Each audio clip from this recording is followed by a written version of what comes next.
and thank you all for attending this session online. It's kind of exciting to try something new with these virtual conferences. So I'm David Arditi, and this paper, as I mentioned at the very beginning, is an excerpt from my forthcoming book, Getting Signed: Record Contracts, Musicians, and Power and Society. My book is coming out at the end of next month. I'm really excited, and keep an eye out for it. So the title of this presentation is Popular Culture and the Perpetuation of Exploitation, a case study of The Voice. So I'm picking up on reality TV once again. In the book, I interrogate what I call the ideology of getting signed through ethnographic research and critical theory. The ideology of getting signed is a social phenomenon that exists outside individuals and persists across time. Regardless of genre, aspiring musicians often dream of signing a record contract, which represents financial security, potential stardom, and is a clear marker of legitimacy. Musicians possess the prevalent feeling that a record contract is an end in itself, in addition to a means to greater things. Musicians don't sign record contracts as a backup plan. It is their goal. All right, so let me start off kind of coming outside of the book a little bit and give you an example where this pops up. So John Legend is one of my favorite artists, and I admire his activism, especially a lot of stuff that he's doing on prison reform.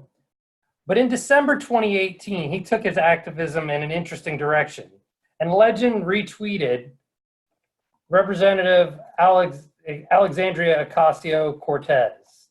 So here's the tweet. You all can see. Maybe not. I'm about to read it. That's pretty bad. He said, "Thank you for doing this. Unpaid internships make it so only kids with means and privilege get the valuable experience." And Alexandria Ocasio-Cortez had written, "Very few members of Congress actually pay their interns. We will be one of them." Okay, so he's supporting something that I absolutely support. However, as someone who had a paid fellowship on that Hill, I saw this firsthand. I had somebody I worked with had just graduated from Duke. His parents were paying for him to live in Washington, D.C., which is very expensive. And after his internship, he ended up getting a staff assistant position. Staff assistants get paid like 30 grand to live in Washington, D.C. That's tough. So they need that kind of support. John Legend, Alexandria Ocasio-Cortez, I'm with them 100%.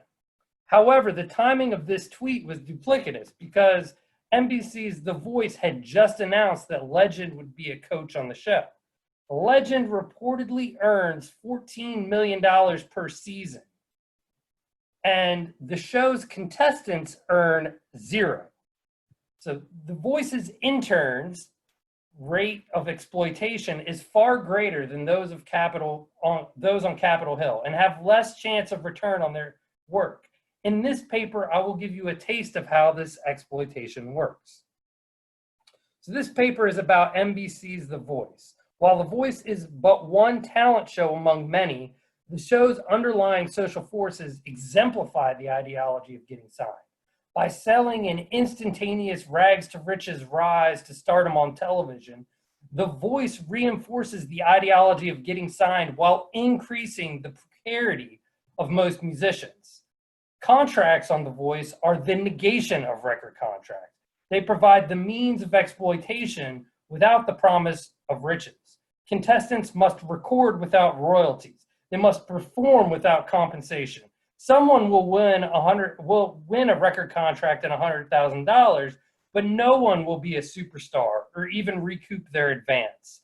If the goal of the show is to find the next superstar with the best voice in America, or what Billboard describes as a career turn of the chair, then the winner's inconsequential celebrity negates the very premise of the show.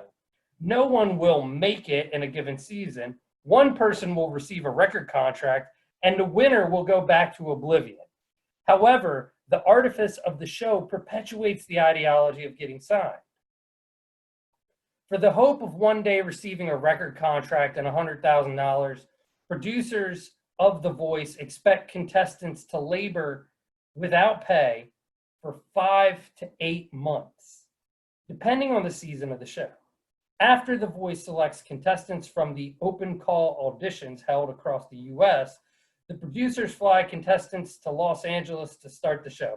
I attended one here in Arlington at the Rangers ballpark to interview people. Everything I did was completely anonymous. I don't actually quote people because they could get into a lot of trouble for talking to me because of these contracts that they sign. So the first round is a 9-day jaunt to determine the final roster of candidates.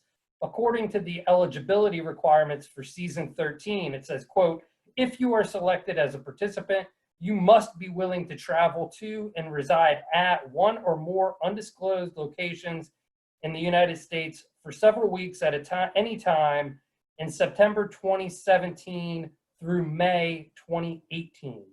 Economy travel to be paid for by the producers. So they get, in other words, participants have to be willing to live for the show with no other commitments and no pay for the majority of the year. Their life becomes characterized by precariousness. Precariousness refers to all forms of insecure, contingent, flexible work, from illegalized, casualized, and temporary to home working, piecework, and freelance. Competing on a talent show exemplifies insecurity because contestants do not know if they will continue on the show from week to week without pay. Contestants commit to the show, but the show makes no commitments to the contestants. While on the show, precariousness defines contestants' lives because they do not know how they will pay bills, whether they will have a job when the show is complete, or to what degree the show will help their careers. This is not a unique case for contestants on television singing contests, but rather permeates society, especially among freelance positions across the culture industry. In industries where talented freelancers are willing to work without pay to break into an industry, this decreases the value of all workers in that industry. While working for no wage other than to build one's reputation makes sense at an early stage, the presence of unpaid labor brings the value of established workers down, hurting the person willing to do the work for free in the long run, too, after they begin earning money from their craft. By dedicating themselves to making it in the music business, The Voice contestants perpetuate not only their own exploitation, but also the exploitation of all freelance musicians. Whereas gigs could pay sustainable wages for all, the willingness of a few musicians to break into the industry creates perpetual precariousness, the norm for most musicians. The current condition of flexible labor is not unique to the music industry, but rather can be viewed through the lens of the problems that musicians have faced for over a century. Musicians play gigs at night and work part-time or teach music lessons during the day to supplement their income.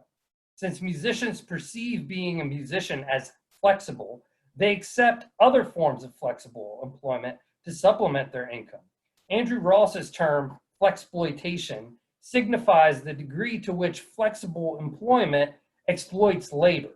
In the Marxist sense, exploitation is the condition in which capital pays workers less than the full value of their labor power. Companies implement flexploitation through the language of creativity and creative workers by contending that in order for workers to be the most productive and happiest, they must be given the space to have a flexible work environment. That's the dream everybody wants. While The Voice owes nothing to contestants because of the flexibility of their relationship, there is little prospect that any contestants will gain anything from their experience. Precariousness characterizes contestants on The Voice. As labor flexibility increases, it increases the reserve army of labor. With more people seeking work than jobs available, a reserve army of labor has the effect of lowering wages. Flexible workers in the music industry increase the size of the reserve army of labor because they're often underemployed. With so many musicians performing in the music industry, the competition depresses wages. When some musicians are willing to perform without a wage, all musicians compete with this free labor. Unpaid labor on The Voice and other talent shows replaces high-wage celebrities that would otherwise take these positions. Flexibility is a ruse that perpetuates mass unemployment because what is called the flexibility of the labor market means that no job is secure. Without job security, even flexible workers who earn a wage never know if that wage will continue. And that is why it is important to consider the effect of such precariousness on labor. Excuse me. Some people may contend that the contestants seek out this precarity by auditioning at the open call auditions. While I think that it does not matter how one finds their way to a job, they nonetheless deserve a fair wage. I would like to point out that the premise itself is not correct. Many people who participate as contestants are solicited by producers through managers to audition, bypassing the first several rounds of audition. So they don't have to go to Rangers Ballpark to sing with 20 other people in a room. In these cases, the singers have successful independent careers touring and performing around the country. The Voice producers learn about these singers the same way that record label artists and repertoire staff discover new talent. Producers encourage these singers to place their careers on hold to perform on the show. Singers willingly become contestants because they believe this will launch their careers. They relinquish what they have for the possibility of what they may gain. These are professionals who producers make feel as though this is the answer to their problems. Precarity envelops the lives of aspiring singers, so they think they will be their ticket to security, but the show paves the way for more despair. While contestants labor without wages, The Voice generates large sums of money through their labor. Coaches earn staggering salaries. Their salaries have ranged from $2 million a season in the early seasons to $17 million per season more recently. Blake Shelton and Adam Levine, who recently left the show, they were each making, I believe, $13 million a season, doing 2 seasons a year. Now it's on season 17, I believe. So do the math there. Viewers watch The Voice because it is a musical competition show. Therefore, the contestants matter, at least to the extent that without contestants, there would be no show. The producers use contestants' stories to construct narratives that entice viewers to watch. At the same time, the contestants themselves are largely unknown to the audience. Producers would like viewers and contestants to believe that since contestants are interchangeable, they have very little value. However, there are a myriad of positions that support the show, from finance to lighting, where workers possess skill that they could easily be interchanged, but they still receive a wage. In fact, the coaches consistently change, and they are the largest earners. In other words, whether a worker has an interchangeable skill does not affect whether they are paid. We do not know the camera operators' names for The Voice, but the median income for a camera operator in Los Angeles is $44,246. And again, most viewers do not tune into the Voice because of a camera operator. They do a job the same as contestants. The unpaid precariousness labor of contestants allows for the obscene wages of coaches on The Voice. Furthermore, The Voice has sponsors for which the contestants work directly during the course of the show. In season 1, for instance, The Voice had a special room called the V Room, where contestants went to interact with fans using social media during live broadcasts. In the V room, the contestants were seen using their Samsung phones and tablets with the suggestion that they were at that very moment on social networks engaging with audience members. Let me tweet while I'm talking, right? By forcing contestants to tweet during the show using Samsung tablets, The Voice simultaneously forced contestants to do work unpaid for both Samsung and the show. Samsung pays The Voice the value contestants' labor produces, but the show's producers do not pay the contestants for this work. Of course, this is legal because contestants give up their rights to their likeness in the participant agreement release and arbitration provision, which they sign to participate in the show. Since a contestant no longer controls their likeness, The Voice can use contestants to promote anything without compensation. A contestant's willingness to forego their rights for a chance to make it in the music business increases precarity. Producers, past contestants, and news reports state that the benefit of going on the show is a national platform through which contestants can harness publicity otherwise unattainable without a major label's help. However, the only self-promotion that contestants can utilize while they are on the show is for their performances on The Voice, because contracts ban contestants from performing, recording, or otherwise using their likeness while they are on the show. The participant agreement states that the producers of the show own any recordings made while the singer is a contestant on the show.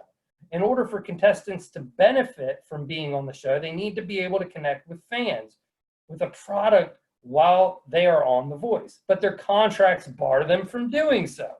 There is no way for contestants to appropriate the platform to advance their careers because 1, contestants cannot record an album while on the show.